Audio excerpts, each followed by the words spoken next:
سورہ البقرہ رکوع نمبر 23۔ عنوان ہے روزوں کا حکم۔ اعوذ باللہ من الشیطان الرجیم، بسم اللہ الرحمن الرحیم۔ یا ایہا الذین آمنوا کتب علیکم الصیام کما کتب علی الذین من قبلکم لعلکم تتقون۔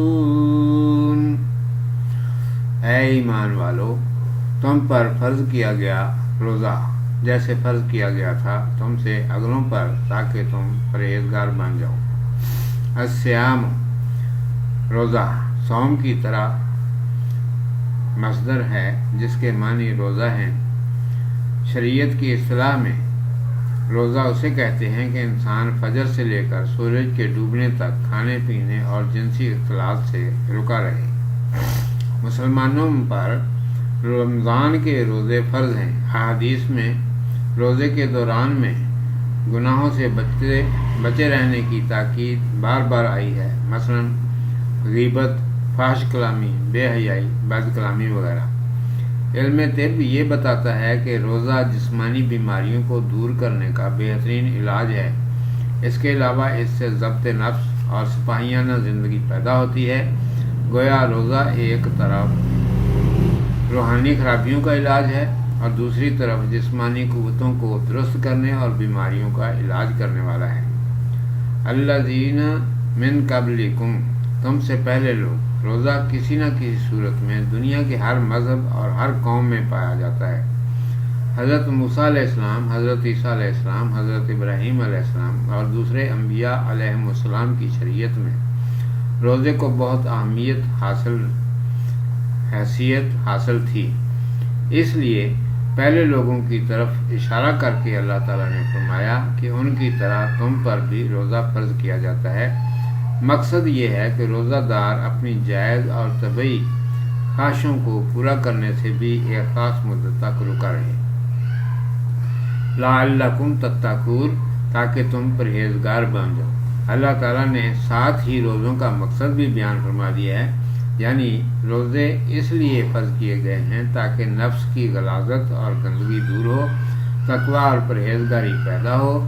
جس طرح نقصان دینے والی چیزوں سے پرہیز کرنے سے جسمانی صحت درست ہو جاتی ہے، اسی طرح روح اور اخلاق کو نقصان پہنچانے والی تمام عادتوں سے پرہیز کرنے سے انسان کی روحانی استعداد ترقی پاتی ہے۔ اس خصوصیت کو تقویٰ کہا جاتا ہے۔ روزے کا دوسرا مقصد شکر گزاری بیان کیا گیا ہے، جو اس رکوع میں آگے آئے گا۔ روزہ انفرادی طور پر بھی اور اجتماعی طور پر بھی، روحانی لحاظ سے بھی اور جسمانی لحاظ سے بھی مفید ترین نسخہ ہے۔ ہمیں چاہیے کہ اس فریضے کو نہایت احترام اور کمال پابندی سے نبھایا کریں۔ بظاہر روزے میں مشقت اور دشواری ہے، لیکن اس کے فوائد پر نگاہ رکھی جائے تو یہ مشکلیں ان فائدوں کے مقابلے میں کوئی حیثیت نہیں رکھتی۔ مریض اور مسافر کو رعایت۔ ایاما معدودات، فمن کان منکم مریضا او علی سفر فعدۃ من ایام اخر۔ چند گنتی کے روز ہیں، پھر تم میں سے جو کوئی بیمار ہو یا سفر پر ہو تو اس پر ان کی گنتی اور دنوں سے ہے۔ ایام معدودات، گنتی کے چند دن۔ آیت کے اس ٹکڑے میں بتایا گیا ہے کہ مسلمانوں کو گنتی کے چند دنوں کے لیے روزے رکھنے ہوں گے، یعنی ہر سال رمضان کے مہینے میں، جو کبھی 29 دن کا ہوتا ہے اور کبھی 30 دن کا۔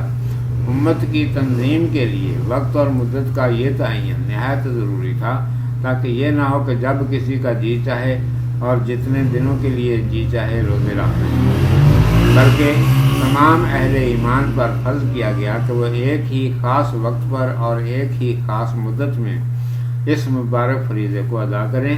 ماہ رمضان کے تعین سے ایک فائدہ یہ بھی ہوا کہ روزے عدل بدل کر مختلف موسموں میں آ جاتے ہیں اور ہر ایک شخص کو گرمی سردی کے موسم میں روزہ رکھنے کا موقع مل جاتا ہے۔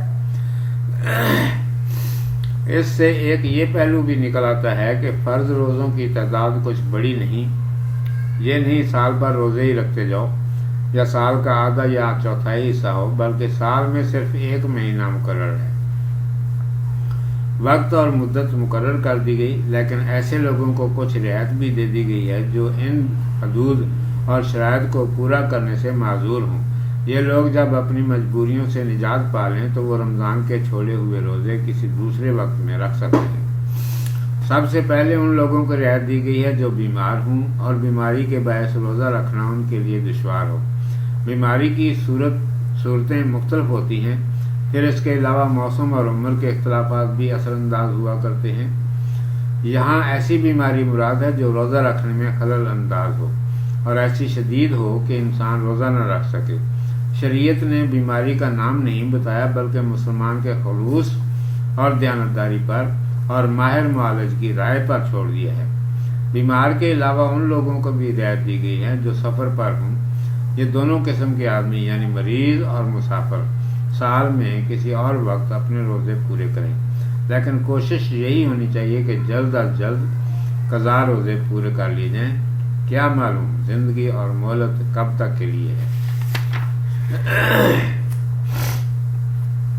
مجبوری کا فدیہ۔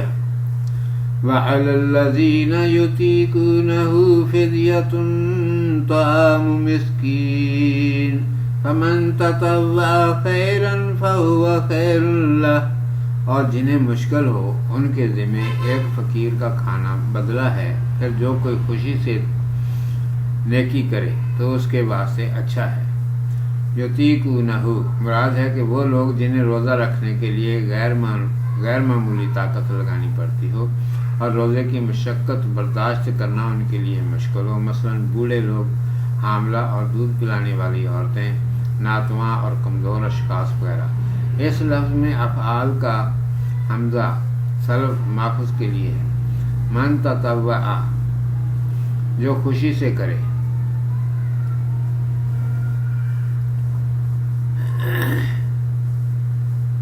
تو اس کا مادہ ہے۔ اردو میں بھی توأن و کرہن کا محاورہ استعمال ہوتا ہے جس کے معنی ہوتے ہیں کچھ خوشی سے کچھ ناخوشی سے۔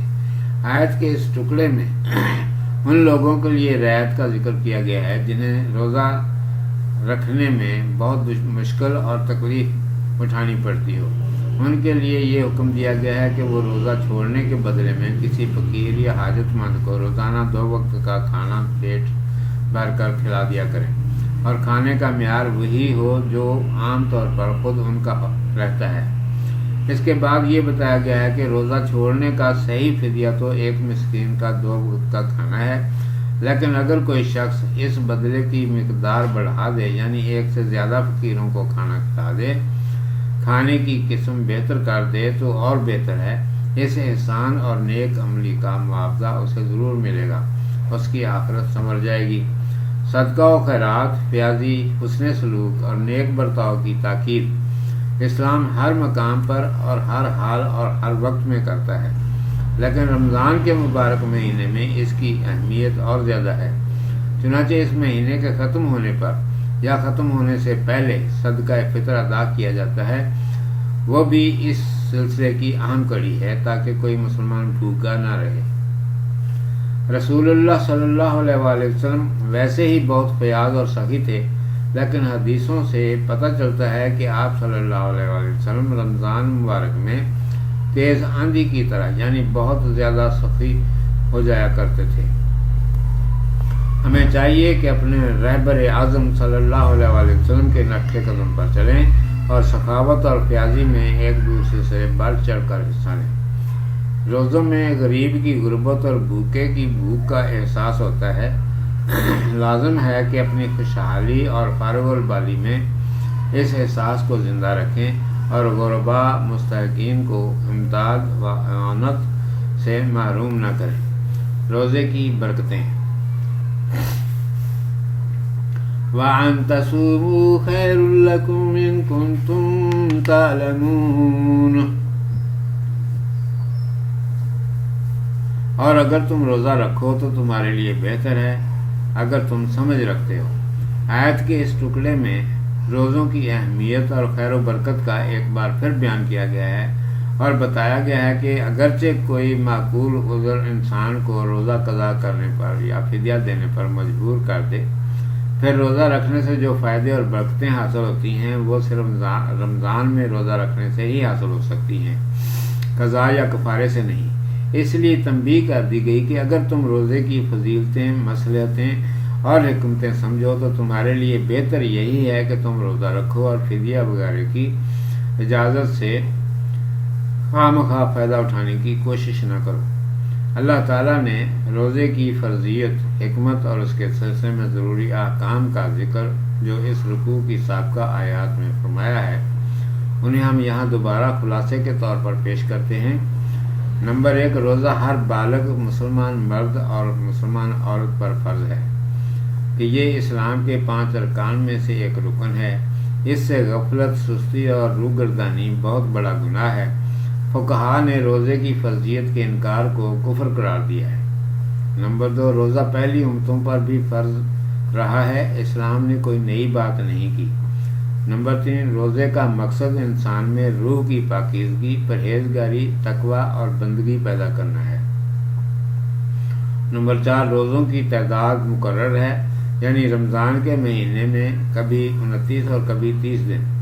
نمبر 5، اگر رمضان کے مہینے میں کوئی شخص بیمار ہو اور اس قابل نہ ہو کہ روزے پورے کر سکے تو وہ اس مہینے کی بجائے کسی اور وقت جبکہ وہ تندرست ہو روزے رکھ سکتا ہے۔ نمبر 6، ان دنوں اگر کوئی شخص سفر پر ہو تو وہ اپنے روزے کسی اور وقت پورے کر سکتا ہے جبکہ وہ سفر پر نہ ہو۔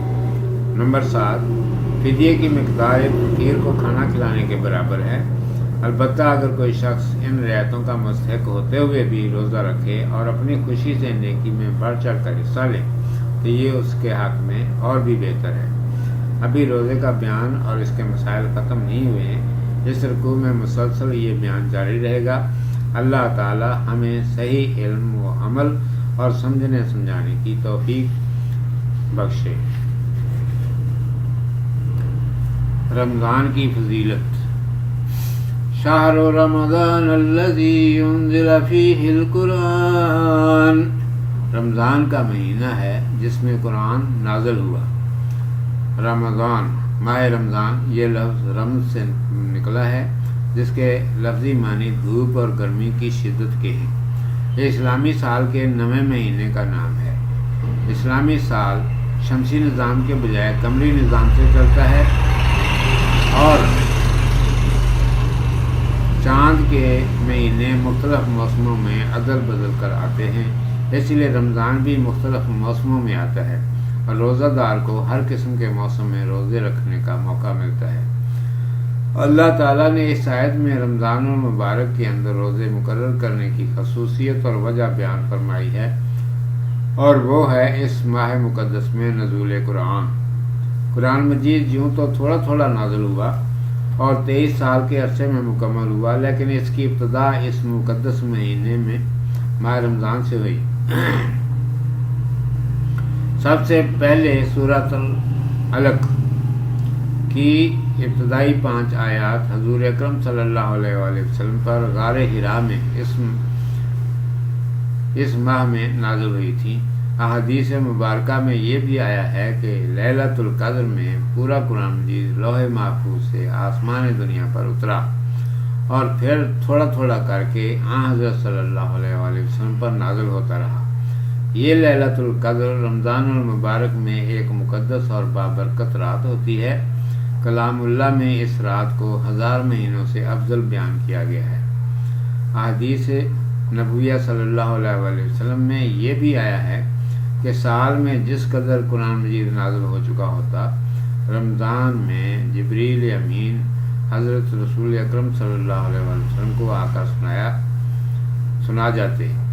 حضور صلی اللہ علیہ وآلہ وسلم کے آخری سال میں اللہ تعالیٰ کے فرشتے نے آپ صلی اللہ علیہ وسلم کو مکمل کلام مجید سنایا اور حضور صلی اللہ علیہ وسلم سے سنا۔ رمضان المبارک میں اللہ کا کلام نازل ہوا تو اللہ تعالیٰ نے اس کی بارگاہ، اس کی یادگار قائم رکھنے کے لیے اس میں روزے فرض کر دیے۔ کلام اللہ نوع انسانی کی زندگی کے لیے ہدایت نامہ ہے اور رمضان کے روزے زندگی کو پاکیزہ بنانے کا ذریعہ ہے۔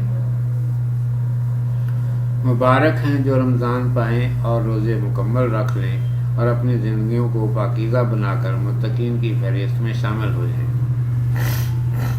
قرآن مجید کی خصوصیات: ھدی للناس وبینات من الھدی والفرقان، لوگوں کے واسطے ہدایت اور ہدایت کی روشن دلیلیں اور حق و باطل سے جدا کرنے والا۔ آیت کی ابتدا میں رمضان المبارک کی فضیلت واضح کرنے کے لیے اللہ تعالیٰ نے بتایا کہ قرآن مجید آخری آسمانی کتاب اسی مہینے میں آخری نبی صلی اللہ علیہ وآلہ وسلم پر اترنی شروع ہوئی۔ اب یہاں قرآن مجید کی 3 خصوصیات بیان فرمائیں۔ نمبر 1، ہدن، ہدایت، یہ کہ قرآن مجید تمام بنی نوع انسان کے لیے ہدایت کا سرچشمہ ہے۔ ہر فرد اپنے خالق حقیقی اور زندگی کی صحیح منزل تک پہنچنے کے لیے صحیح راستہ صرف قرآن مجید سے ہی حاصل کر سکتا ہے۔ قرآن مجید کے علاوہ رہنمائی کا ہر ذریعہ غلط ہوگا، اس کے سوا ہر راہ گمراہی کی راہ ہوگی۔ راہ راست کی طرف ہدایت قرآن مجید اور صرف قرآن مجید ہی کر سکتا ہے۔ انسان کی زندگی کو مجموعی طور پر کامیابی سے گزارنے کے لیے اس کے ہر پہلو سے متعلق قرآن مجید نے ایسے قاعدے دیے ہیں جو سیدھے راستے اور حقیقی منزل کی نشاندہی کرتے ہیں، جیسا کہ اس آیت میں فرمایا ھدی للناس۔ قرآن مجید تمام نوع انسانی کے لیے ہدایت ہے۔ لفظ ہدایت کی مزید تشریح سبق نمبر 9 میں مطالعہ فرمائیں۔ بینات من الھدی، ہدایت کی روشن دلیلیں، یہ کہ قرآن مجید نے ہدایت اور رہنمائی کے تمام اصول اور ضابطوں کو اس قدر کھول کر بیان کیا ہے کہ وہ بالکل صاف، آسان اور سہل ہو گئے ہیں اور ہر شخص انہیں سہولت کے ساتھ سمجھ سکتا ہے۔ چونکہ قرآن کی خوبی بینات، کھلے کھلے دلائل ہے، اس لیے قرآن پاک کے اصول عام فہم، سادہ اور قابل عمل ہیں۔ کوئی بات عقل کے خلاف اور کوئی اصول ناقابل عمل نہیں۔ نمبر 3، الفرقان، حق و باطل سے جدا کرنے والا۔ قرآن مجید کی تیسری خوبی یہ ہے کہ جو لوگ اس مقدس کتاب کو پڑھتے ہیں ان میں صحیح فیصلہ کرنے کی قوت پیدا ہو جاتی ہے۔ وہ سچ اور جھوٹ، صحیح اور غلط، حق اور باطل، ایمان اور کفر، اصلاح اور فساد، اطاعت اور سرکشی اور عبادت، انکار میں فرق کرنے کے قابل ہو جاتے ہیں، اچھے اور برے میں تمیز کر سکتے ہیں۔ اس لیے قرآن مجید کی صفت الفرقان، حق اور باطل میں تمیز کرنے والا ہے۔ ایسی کتاب جس میں یہ 3 خوبیاں ہوں، اس کا ہر حکم انسان کے لیے زندگی کا پیغام نہیں تو اور کیا ہے۔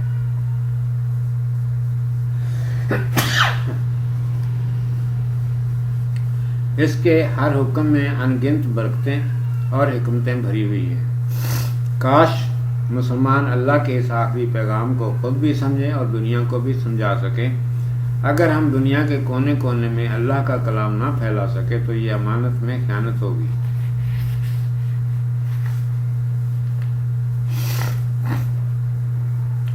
روزے کی فرضیت: فمن شاہد منکم الشہر فلیصم، کہ تم میں سے جو کوئی اس مہینے کو پائے تو اس کے روزے ضرور رکھے۔ آیت کے اس ٹکڑے میں بیان کیا گیا ہے کہ جو شخص بھی اپنی زندگی میں ماہ رمضان پائے وہ ضرور روزے رکھے۔ استثناء صرف مریض اور مسافر کے لیے ہے، جس کی تفصیل پہلے بھی گزر چکی ہے اور آیت کے آخری حصے میں بھی آئے گی۔ یہ حکم رمضان کی فضیلتوں کے پیش نظر دیا جاتا ہے، جنہیں ہم ایک مرتبہ پھر ذیل میں خلاصے کے طور پر بیان کرتے ہیں۔ دنیا کی ہر قوم میں روزہ رکھنے کا دستور ہے۔ مثلاً عاشورہ کے دن حضرت موسیٰ علیہ السلام اور ان کی قوم کو فرعون کے ظلم سے نجات ملی تو یہودیوں میں اس دن کا روزہ شروع ہوا۔ عیسائیوں میں بھی روزہ رکھنے کا قانون موجود ہے۔ ہندو اور دوسری قوموں میں بھی روزے کا تصور اور رواج پایا جاتا ہے۔ تفصیلات مختلف ہیں لیکن اصل موجود ہے۔ روزوں کے بے شمار فضائل ہیں۔ اس سے صحت اور تندرستی پر اچھا اثر پڑتا ہے۔ غریب لوگوں کی حالت سے امیر لوگ عملی طور پر باخبر ہو جاتے ہیں۔ پیٹ بھر کر کھانے والوں اور فاقہ کاٹنے والوں میں برابری پیدا ہوتی ہے، روحانی قوتوں میں ترقی ہوتی ہے، حیوانی خواہشوں پر پابندی ہوتی ہے، خدا ترسی انسان کے اندر مضبوط ہوتی ہے۔ مثلا گرمی کا موسم ہے، سخت پیاس لگ رہی ہے، مکان میں ٹھنڈا پانی رکھا ہے، روزہ دار کو دیکھنے والا کوئی نہیں لیکن وہ پانی نہیں پیتا۔ یہ سب کچھ اس لیے ہے کہ اللہ تعالیٰ کے حکم کی عزت اس کے دل میں گھر کر چکی ہے، اب کوئی دوسری قوت اس پر غالب نہیں آ سکتی۔ اور جب رمضان میں روزے کے ذریعے اس نے اپنے آپ کو خدا کے حکم سے جائز، حلال اور پاکیزہ خواہشات کو بھی چھوڑنے کا عادی بنا لیا تو حرام، ناجائز اور بری عادتوں کے چھوڑنے میں اسے کوئی دقت محسوس نہیں ہوگی۔ یہ وہ اخلاقی پاکیزگیاں ہیں جن کا پیدا کرنا روزے کا مقصد ہے۔ حدیث میں آتا ہے کہ اگر ایک روزہ دار جھوٹ کہنا، لوگ بکنا، فضول کام کرنا نہیں چھوڑتا تو خدا کو اس کے کھانا پینا چھوڑ دینے کی پرواہ نہیں۔ گویا روزے کا اصل مقصد اخلاق کو سنوارنا ہے۔ اگر اخلاق درست نہ ہوئے تو روزے سے کیا فائدہ حاصل ہوا؟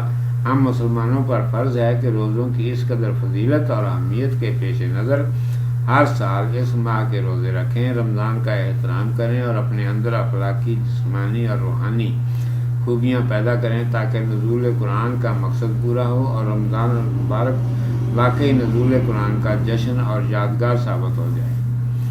اللہ آسانی چاہتا ہے، مشکل نہیں۔ وَمَنْ كَانَ مَرِيضًا أَوْ عَلَىٰ سَفَرٍ فَعِدَّةٌ مِّنْ أَيَّامٍ أُخَرَ يُرِيدُ اللَّهُ بِكُمُ الْيُسْرَ وَلَا يُرِيدُ بِكُمُ الْعُسْرَ۔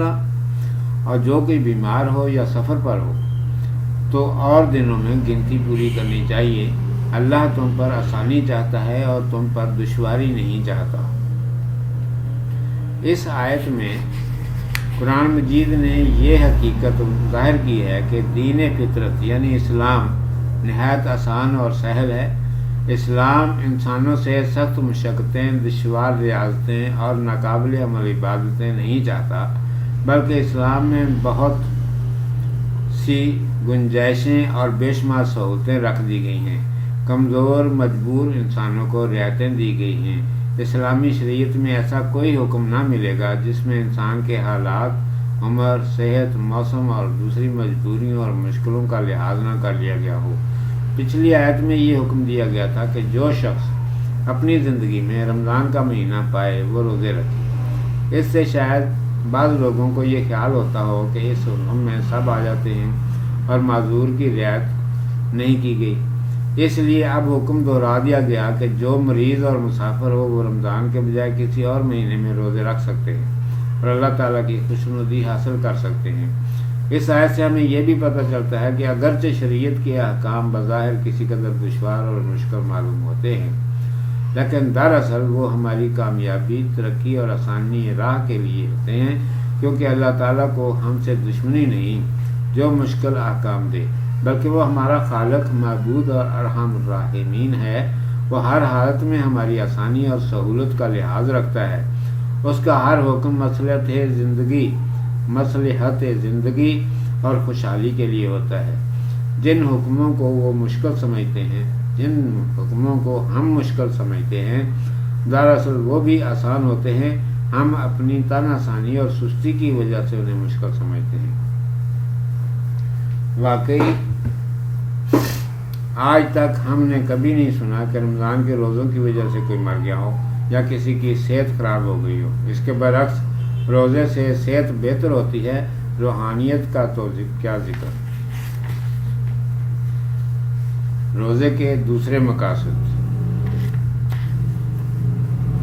وَلِتُكْمِلُوا الْعِدَّةَ وَلِتُكَبِّرُوا اللَّهَ عَلَى مَا هَدَاكُمْ وَلَعَلَّكُمْ تَشْكُرُونَ، اور اس واسطے کہ تم گنتی پوری کرو اور تاکہ تم اللہ کی بڑائی بیان کرو اس بات پر کہ اس نے تمہیں ہدایت بخشی اور تاکہ تم شکر ادا کرو۔ اس سے قبل آیت نمبر 83 یعنی سبق نمبر 212 آیت نمبر 183۔ روزے کے بڑے مقصد تقویٰ پرہیزگاری کا ذکر ہو چکا ہے۔ اب آیت کے اس آخری حصے میں روزے کے مزید 3 مقاصد اور سہولتوں کا بیان ہوا ہے۔ لِتُکْمِلُوا الْعِدَّةَ وَلِتُکْمِلُوا الْعِدَّةَ، تاکہ تم گنتی پوری کرو۔ مراد یہ ہے کہ معذور لوگ اپنے روزے کسی اور وقت رکھ لیں اور رمضان کی گنتی پوری کر لیں۔ یہ اللہ تعالیٰ کا فضل و احسان ہے کہ اگر انسان مقررہ وقت پر اپنا فرض ادا نہ کر سکے اور بر وقت اس کے حکم کی تعمیل نہ کر سکے تو اسے دوسرا موقع دیا گیا تاکہ وہ اللہ کا فرمان پورا کر لے اور اس کی خوشنودی حاصل کر لے۔ گویا شریعت کے احکام کی بجا آوری ضروری ہے۔ سہولتوں سے فائدہ اٹھایا جا سکتا ہے لیکن ٹالا نہیں جا سکتا۔ لِتُکَبِّرُوا اللہ، اللہ کی بڑائی بیان کرے۔ مقصد یہ ہے کہ انسان اللہ تعالیٰ کی دی ہوئی ہدایت پر چل کر اس کی عظمت و بزرگی کے گیت گا سکے۔ یہ بھی اللہ تعالیٰ کی رحمت ہے کہ اس نے ہمیں اپنی حکمت اور علم سے کام لے کر سیدھی راہ دکھا دی جس پر چلنے والا ہر آفت سے محفوظ رہتا ہے۔ انسان کو چاہیے کہ اللہ کے نام اور اس کے دین کا بول بالا کرنے کے لیے ہر ممکن کوشش کرے، صبح و شام دین کی بلندی میں مصروف رہے اور اللہ کی خوشنودی حاصل کرنے کے لیے ہر وقت کوشاں رہے، مشرق و مغرب میں اس کا نام بلند کرے تاکہ کوئی قوم ہدایت سے محروم نہ رہ جائے۔ لعلکم تشکرون، تاکہ تم شکر ادا کرو۔ تیسری غرض یہ ہے کہ ہم اللہ تعالیٰ کی نعمتوں کا شکر ادا کریں طریقے اور اس کا احسان مانیں۔ اللہ تعالیٰ کی نعمتوں کا شکر ادا کرنے سے یہ مراد ہوتی ہے کہ ان نعمتوں کو مقرر کردہ طریقے سے استعمال کیا جائے۔ اللہ تعالیٰ نے جو سہولتیں ہمیں دی ہیں ان کی ناشکری اور ناقدری نہ کریں، بلکہ اس کی دی ہوئی قوتوں، طاقتوں، نعمتوں اور صلاحیتوں کو صحیح اور درست طور پر استعمال کریں۔ دعا۔ وَإِذَا سَأَلَكَ عِبَادِي عَنِّي فَإِنِّي قَرِيبٌ أُجِيبُ دَعْوَةَ الدَّاعِ إِذَا دَعَانِ۔ اور جب تجھ سے میرے بندے میرے بارے میں پوچھیں سو میں تو قریب ہوں، مانگنے والے کی دعا قبول کرتا ہوں جب وہ مجھ سے مانگے۔ انی، میری بابت، یعنی میرے قریبی اور دوری کے متعلق پوچھیں۔ بعض مذاہب نے اللہ تعالیٰ کی ذات کو انسان کی رسائی سے اس قدر دور اور بلند خیال کیا ہے کہ گویا وہاں تک پہنچنا بالکل ناممکن ہے۔ اسلام نے اس غلط عقیدے کو رد کیا اور بتایا کہ اللہ تعالیٰ انسان کے نہایت قریب ہے۔ انی قریب، میں قریب ہوں، مراد یہ ہے کہ اللہ تعالیٰ علم اور واقفیت کے لحاظ سے بھی انسان کے قریب ہے اور اس کی دعا سننے اور اسے قبول کرنے کے لحاظ سے بھی اس کے قریب ہے۔ قرآن مجید میں ایک دوسری جگہ ارشاد ہے، میں انسان کی شاہ رگ سے بھی زیادہ قریب ہوں۔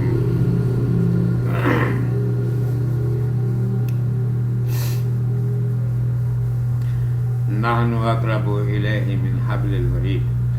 مذہب کی روح یہ ہے کہ انسان سب سے کٹ کر صرف ایک اللہ کا ہو رہے، اسی سے اپنی ہر مراد مانگنے، اس کے آگے سوال کا ہاتھ اٹھائے، اس کی زندگی اور موت، اس کی عبادت اور قربانی اسی کے لیے ہو۔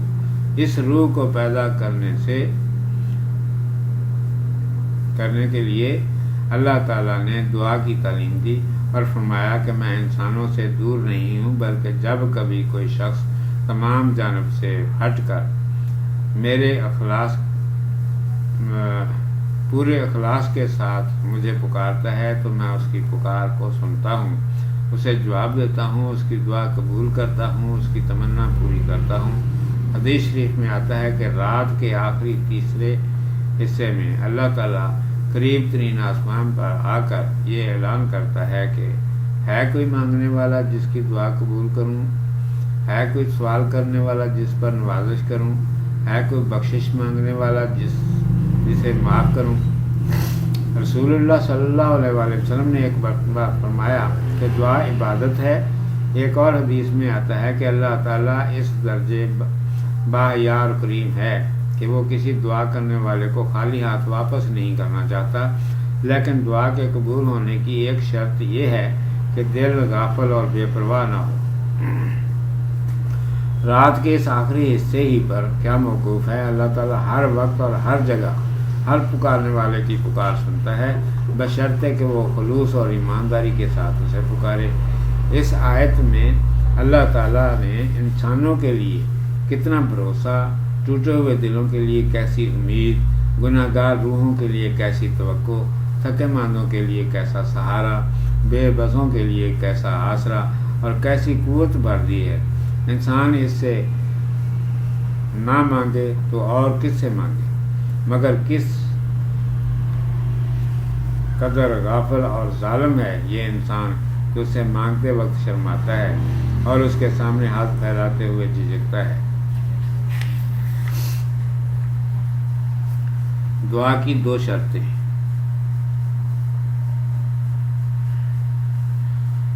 فَلْيَسْتَجِيبُوا لِي وَلْيُؤْمِنُوا بِي لَعَلَّهُمْ يَرْشُدُونَ۔ تو چاہیے کہ وہ میرا حکم مانیں اور مجھ پر ایمان لائیں تاکہ وہ نیک راہ پر آئیں۔ پچھلے سبق میں بیان کیا گیا تھا کہ اللہ تعالیٰ انسانوں سے نہایت قریب ہے، وہ ان کے حالات سے سب سے زیادہ واقف ہے، ان کی حاجات سے آگاہ ہے، ان کی مصلحتوں کو جانتا ہے، ان کی فلاح و بہبود چاہتا ہے، ان کی پکار کو سنتا ہے، ان کی دعا قبول فرماتا ہے اور ان کے ساتھ نہایت شفقت اور مہربانی سے پیش آتا ہے۔ آیت کے اس حصے میں اللہ تعالیٰ نے دعا کی قبولیت کی 2 بنیادی شرائط بیان فرمائی ہیں۔ فَلْيَسْتَجِيبُوا لِي، وہ میرا حکم مانیں۔ جواب، مستجاب، اجابت وغیرہ لفظ اسی مادے سے ہیں۔ قبول کرنا اور مان لینا اس کے معنی میں شامل ہے۔ دعا کی شرط اول یہ ہے کہ دعا کرنے والا اللہ تعالیٰ کے بتلائے ہوئے طریقوں، اس کی ہدایتوں اور حکموں کو مانتا ہے۔ وَلْيُؤْمِنُوا بِي، اور وہ مجھ پر ایمان لائیں۔ ایمان، مومن وغیرہ اسی لفظ سے نکلے ہیں۔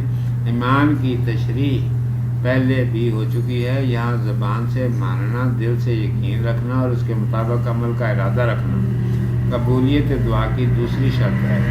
ان بنیادی شرائط کے علاوہ قرآن و حدیث میں اور بھی کئی شرائط بیان ہوئی ہیں، مثلا صحیح اور درست چیز کے لیے دعا کرنا، اخلاص اور یقین کے ساتھ مانگنا، حلال روزی، پاک غذا کھانا اور نیکوکار ہونا وغیرہ۔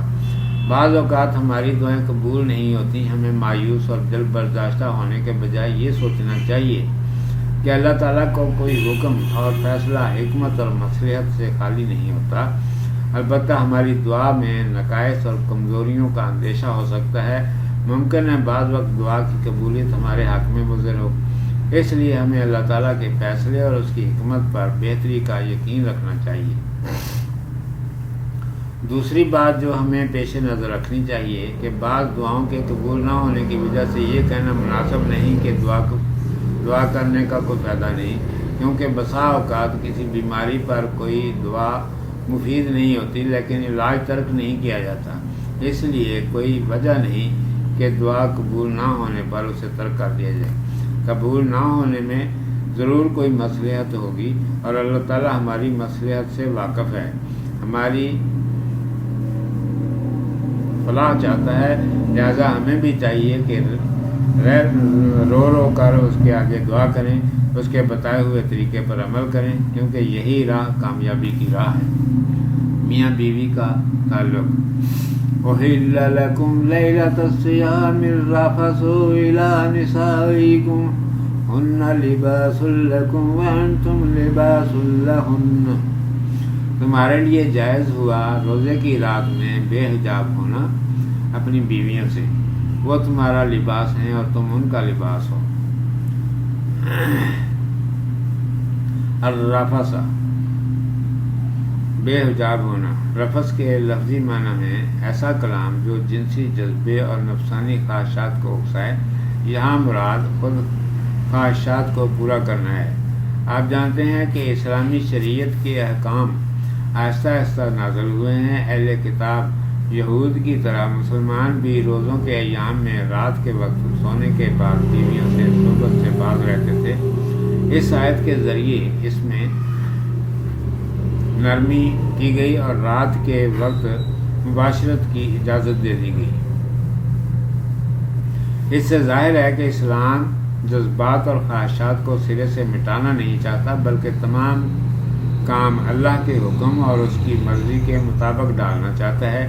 جب اللہ تعالیٰ چاہے تو کوئی کام کرو اور جب وہ منع فرمائے تو اس سے رک جاؤ، کیونکہ ہماری مصلحت اور بہتری وہی سمجھتا ہے، ہمیں اپنے نفع اور نقصان کا کچھ پتہ نہیں۔ روزوں کے علاوہ میاں بیوی پر دن رات کی کوئی پابندی نہیں، لیکن روزے میں دن کے وقت منع فرما دیا۔ اگر کوئی اس حکم کی خلاف ورزی کرے تو اس کی سزا یہ ہے کہ مسلسل 60 روزے رکھے، یا ایک غلام آزاد کرے، یا 60 مسکینوں کو کھانا کھلائے۔ لباس، میاں بیوی کو ایک دوسرے کا لباس فرما کر اس قریبی رشتے کو ظاہر کیا ہے جو انہیں اللہ کی اجازت سے ایک دوسرے سے حاصل ہے۔ یہ لباس کی تشبیہ کئی صورتوں میں موجود ہے، مثلا ان کے آپس کے قریبی تعلقات، ایک دوسرے کی محتاجی، جسمانی اعتبار سے انتہائی قرب، ایک دوسرے کے لیے زیب و زینت اور اطمینان و آسائش کا موجب ہونا، سب سے بڑھ کر یہ کہ ایک دوسرے کے انتہائی رازدار ہونے کے باوجود پردہ پوشی کرنا۔ غور کیجئے کہ ایک لفظ لباس سے کتنی باتیں سمجھا دی ہیں۔ میاں بیوی دونوں پر لازم ہے کہ وہ واقعی ایک دوسرے کا لباس یعنی رازدار، امین، پردہ پوش، سکون قلب کا سامان اور راحت کا موجب ثابت ہوں۔ مباشرت کا مقصود: علم اللہ انکم کنتم تختانون انفسکم فتاب علیکم وعفا عنکم فالآن باشروہن وابتغوا ما کتب اللہ لکم۔ اللہ کو معلوم ہے کہ تم خیانت کرتے تھے اپنی جانوں سے، سو تمہیں معاف کیا اور تم سے درگزر کی، پھر اب اپنی عورتوں سے ملو اور جو تمہارے لیے اللہ نے لکھ دیا ہے وہ طلب کرو۔ تختانون انفسکم، تم اپنی جانوں سے خیانت کرتے تھے۔ بعض کمزور مسلمان اپنے ساتھ خود خیانت کے مجرم ہوتے تھے۔ علامہ راغب اصفہانی نے اختیان کے معنی کیے ہیں خیانت کا ارادہ کرنا۔ اس روح سے معنی ہوں گے کہ تم دل میں خیانت کا ارادہ کرتے تھے۔ باشروہن، اپنی عورتوں سے ملو۔ لفظ مباشرت اسی مادے سے ہے جس کے معنی ہے عورت سے صحبت کرنا۔ پچھلے سبق میں ذکر ہو چکا ہے کہ ابتدائے اسلام میں اہل کتاب کی طرح مسلمان بھی روزوں کے ایام میں سونے کے بعد بیوی سے صحبت نہ کرتے تھے، مگر بعض لوگ جذبات سے مغلوب ہو کر اس پابندی کو توڑ بیٹھتے، یا کسی کے دل میں خیانت کا ارادہ اور جذبہ پیدا ہوتا۔ اللہ تعالیٰ نے بات صاف کر دی اور رات کے وقت کھانے پینے کی طرح مباشرت کی بھی صاف اجازت عطا فرما دی۔ ابتغوا ما کتب اللہ لکم، جو اللہ نے تمہارے لیے لکھ دیا ہے وہ طلب کرو۔ ابتغاء کے معنی ہیں کسی چیز کے طلب کرنے اور حاصل کرنے کی کوشش کرنا۔ ما کتب اللہ، جو اللہ نے لکھ دیا ہے، اس سے مراد اولاد اور نسل ہے جو مباشرت کے نتیجے میں پیدا ہوتی ہے۔ اجازت دینے کے ساتھ گویا ایک تنبیہ بھی کر دی، یعنی عورتوں کے پاس اولاد پیدا کرنے کی غرض سے جانا چاہیے۔ مباشرت کے عمل سے اگرچہ طبعی لذت بھی حاصل ہوتی ہے، لیکن اسلام نے اس عمل سے اصلی اور بڑا مقصد حصول اولاد اور افزائش نسل رکھا ہے تاکہ انفرادی لذت مجموعی مفاد کا سبب بنتی رہے۔ قرآن مجید کی اس ہدایت سے واضح ہو گیا کہ منع حمل اور ضبط تولید وغیرہ سب غلط اور ناجائز راستے ہیں۔ مباشرت کا یہ نتیجہ قدرتی طور پر نکلتا ہے، اس کی امید رکھنی چاہیے اور اس کا انتظار کرنا چاہیے، محض شہوت رانی کوئی مقصد نہیں۔ روزے کے اوقات: وَكُلُوا وَاشْرَبُوا حَتَّى يَتَبَيَّنَ لَكُمُ الْخَيْطُ الْأَبْيَضُ مِنَ الْخَيْطِ الْأَسْوَدِ مِنَ الْفَجْرِ ثُمَّ أَتِمُّوا الصِّيَامَ إِلَى اللَّيْلِ، اور کھاؤ اور پیو جب تک تمہیں صاف نظر آئے صبح کی سیاہ دھاری سے جدا، پھر رات تک روزہ پورا کرو۔ الفجر، فجر مراد صبح کاذب نہیں بلکہ وہ نور کا تڑکا ہے جو صبح کاذب کے کچھ دیر بعد ہوتا ہے، جب روشنی مشرق اور مغرب کی جانب پھیلنے لگتی ہے، اور اس کو صبح صادق کہتے ہیں۔ صبح صادق تک سحری کا وقت رہتا ہے۔ حدیث میں سحری آخری وقت کھانے کی بڑی فضیلت آئی ہے۔ رسول اللہ صلی اللہ علیہ وسلم نے فرمایا کہ بلال رضی اللہ تعالیٰ عنہ جو لوگوں کی نماز کی تیاری کے لیے بہت سویرے اذان دے دیتے ہیں، ان کی اذان سے یا محض شمال جنوب میں روشنی دیکھ کر سحری ختم نہ کرو بلکہ روشنی کے پھیل جانے کو معتبر سمجھو۔ حضرت عمر رضی اللہ تعالیٰ عنہ نے ایک مرتبہ فرمایا کہ سحری کے وقت کھانے پینے سے احتیاط اس وقت ضروری ہے جب صبح کی روشنی راستوں اور پہاڑوں کی چوٹیوں پر ظاہر ہو جائے۔ اللیل، رات، عربی میں رات کا آغاز دن کے خاتمے اور سورج کے غروب ہو جانے کے فوراً بعد شروع ہو جاتا ہے۔ چنانچہ اسلامی کیلنڈر قمری سن کی تاریخ غروب آفتاب کے فوراً بعد شروع ہو جاتی ہے۔ اس کے برعکس شمسی سال میں تاریخ نصف رات گزرنے پر بدلتی ہے۔ اللیل، رات تک، مطلب یہ ہوا کہ جو ہی رات داخل ہونے لگے روزہ افطار کر دو۔ یہ مطلب نہیں کہ رات کی تاریکی چھا جانے کے وقت تک روزہ رکھے رہو۔ اس حکم سے پہلے مسلمان روزہ افطار کرنے کے بعد جب سو جاتے تو پھر اگلی شام تک کچھ نہ کھاتے۔ اس آیت میں یہ اجازت دے دی کہ روزہ افطار کرنے کے بعد سے لے کر فجر تک کھاؤ پیو اور عورتوں سے صحبت بھی کر سکتے ہو۔ یہ ایک اور رعایت اور سہولت ہے جو بعد میں دی گئی کہ جب تک رات کی دھاری صبح کی دھاری سے جدا ہو جائے کھانے پینے کی عام اجازت ہے، اور پھر سحری ختم ہونے کے بعد سارا دن روزہ رکھنا ہوگا حتیٰ کہ سورج غروب ہو جائے اور تاریکی پھیلنی شروع ہو جائے۔ اس حکم سے یہ پتہ بھی چلتا ہے کہ بغیر سحری کھائے ہوئے اور روزہ افطار کیے مسلسل رکھتے چلے جانا مکروہ ہے۔ اسلام اعتدال کی راہ سکھاتا ہے، شدت اور سختی پسند نہیں کرتا، لہذا شریعت نے جو طریقہ مقرر کیا ہے ہمیں اس کی پابندی کرنی چاہیے اور جو رعایات دی ہیں ان سے فائدہ اٹھانا چاہیے۔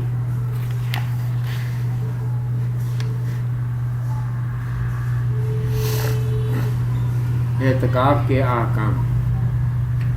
وَلَا تُبَاشِرُوهُنَّ وَأَنْتُمْ عَاكِفُونَ فِي الْمَسَاجِدِ، اور عورتوں سے نہ ملو جب تم اعتکاف میں ہو مسجدوں میں۔ لا تباشروہن، عورتوں سے نہ ملو۔ یہاں لفظ مباشرت اپنے وسیع معنوں میں استعمال ہوا ہے، یعنی صحبت کے علاوہ بوس و کنار بھی نہ کرو۔ عاکفون، اعتکاف کرنا، لفظ اعتکاف سے ہے جس کے لغوی معنی ہیں اپنے کو کسی شے سے روک کر رکھنا یا اسے اپنے آپ پر لازم کر لینا۔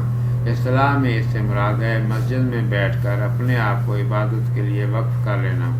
روزوں کے سلسلے میں ایک اور حکم یہ دیا کہ جب تم اعتکاف کر رہے ہو تو عورتوں کے پاس مت جاؤ۔ اعتکاف کے بارے میں چند مزید ضروری احکام ہم بیان کرتے ہیں۔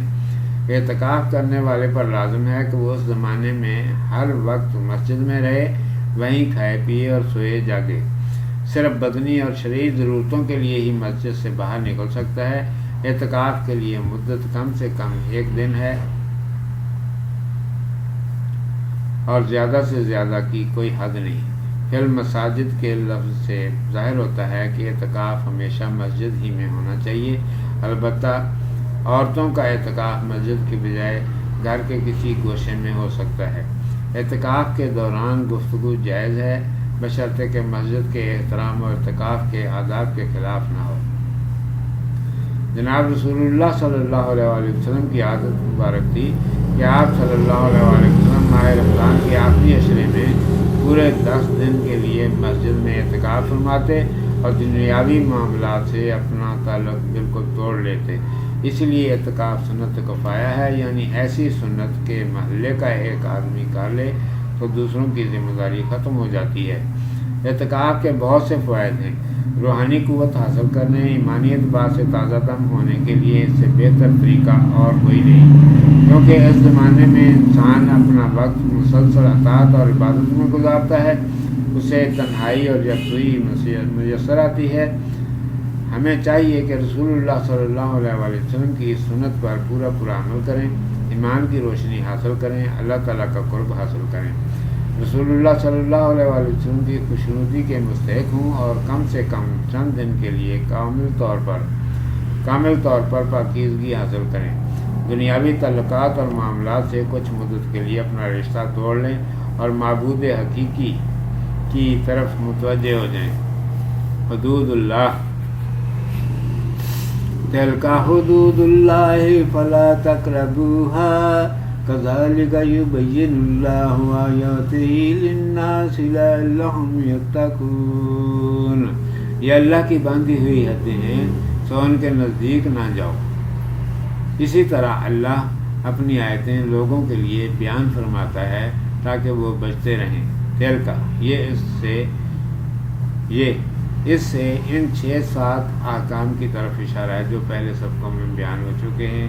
حدود حد کی جمع، اس سے مراد اللہ تعالیٰ کے مقرر کیے ہوئے ضابطے اور قاعدے ہیں جن کی پابندی پر بار بار قرآن مجید میں زور دیا گیا ہے۔ آیتیں مراد احکام ہیں۔ اس لفظ کی تشریح اس سے قبل سبق نمبر 14 میں گزر چکی ہے۔ روزے کی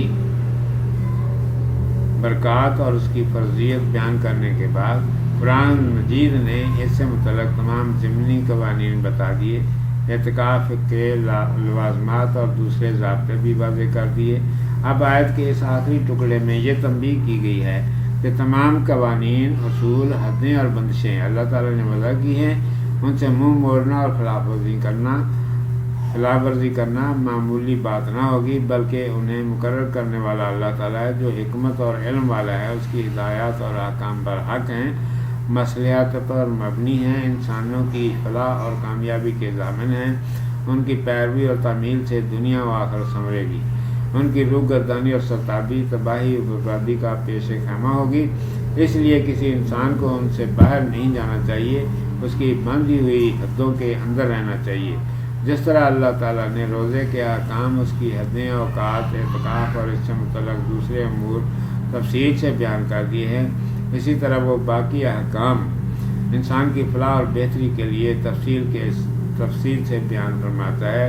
ان پر مضبوطی سے کاربند ہونے سے انسان میں تقویٰ، پرہیزگاری، جذبہ اطاعت، فرمان برداری، اخلاص، احسان، پاک دامنی، پاک بازی، نیک نیتی، نیک عملی اور نیکوکاری پیدا ہوگی۔ انسان اپنی کم فہمی کی بنا پر اپنی مصلحت اور بہبود کے لیے خود کوئی ارادہ قائم نہیں کر سکتا۔ اسے ایک بزرگ و برتر ہستی، عالم کل اور حاکم مطلق کی ہدایات کی ضرورت ہوتی ہے۔ وہ خدائے واحد ہے۔ اس نے نہایت شفقت سے کام لے کر ہمیں کامیابی و کامرانی کی راہ بتا دی ہے۔ ہمیں چاہیے کہ بلا تأمل اس صراط مستقیم پر چل پڑیں اور مقصود اصلی پا لیں۔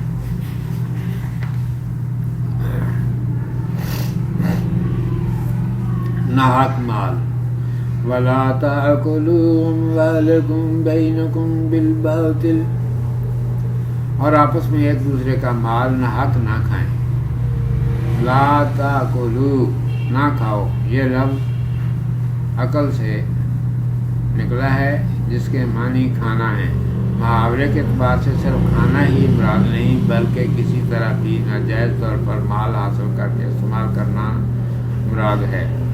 اموالکم، ایک دوسرے کا مال، تمام مسلمانوں کو خطاب کیا گیا ہے، اور یہاں اس کے معنی اپنا مال نہیں بلکہ ایک دوسرے کا مال ہوں گے۔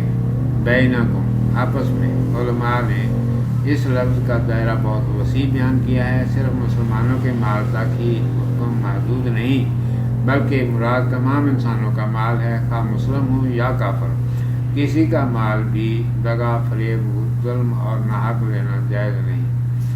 بالباطل، ناحق مراد ہر ناجائز طریقہ ہے۔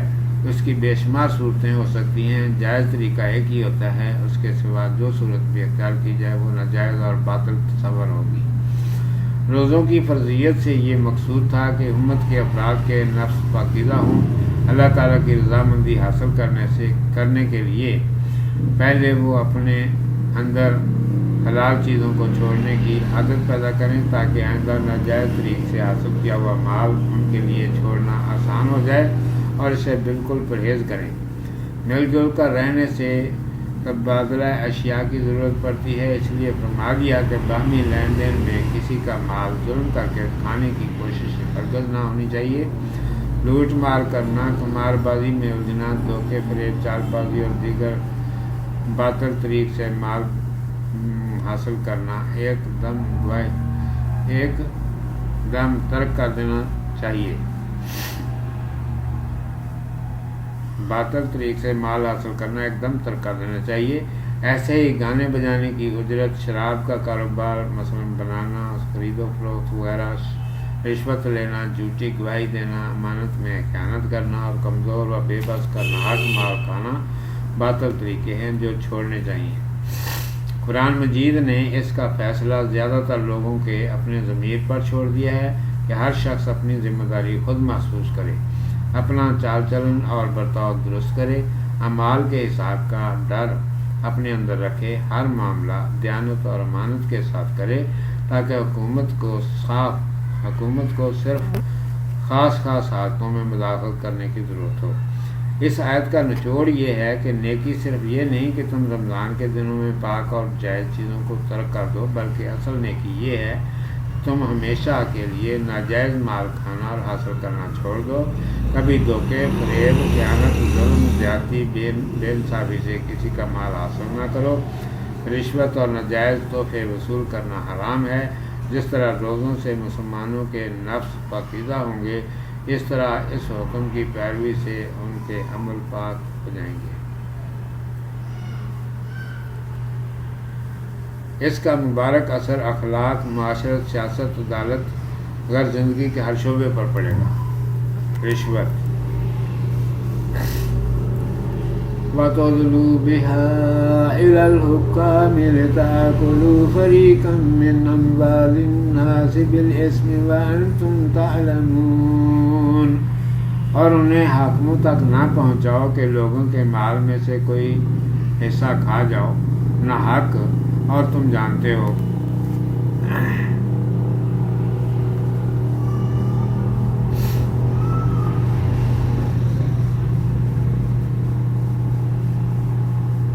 وَتُدْلُوا پہنچاؤ، لفظ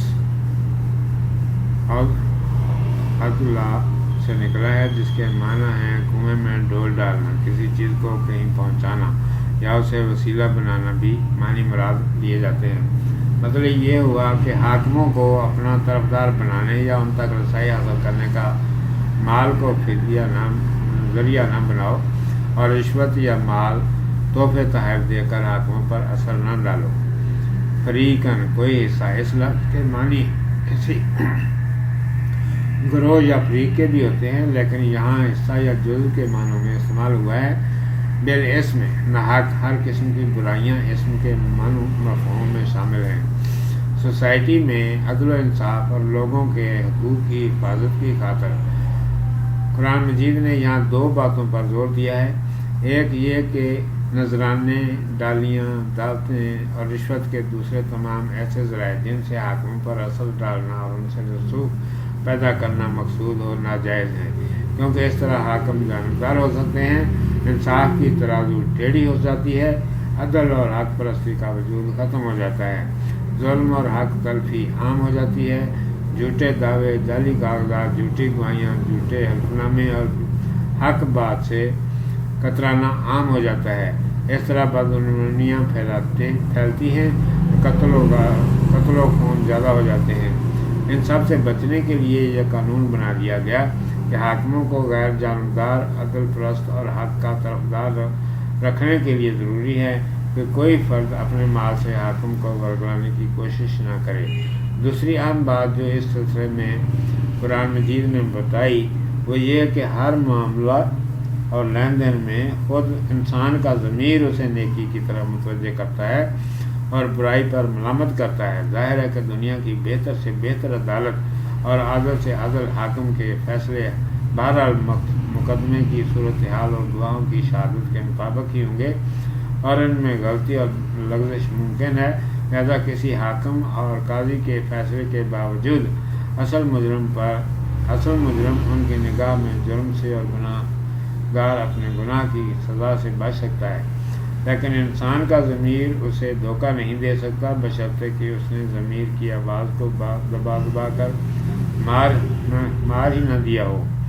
حدیث میں آتا ہے، آپ صلی اللہ علیہ وآلہ وسلم نے ایک مرتبہ فرمایا، میرے پاس مقدمہ آتا ہے، مدعی ثابت کر دیتا ہے حالانکہ حق دوسری جانب ہوتا ہے، میں اس بیان کے مطابق فیصلہ کر دیتا ہوں، لیکن وہ سمجھ لے کہ ایک مسلمان کا مال ناجائز طریقے سے لینا آگ کو لینا ہے۔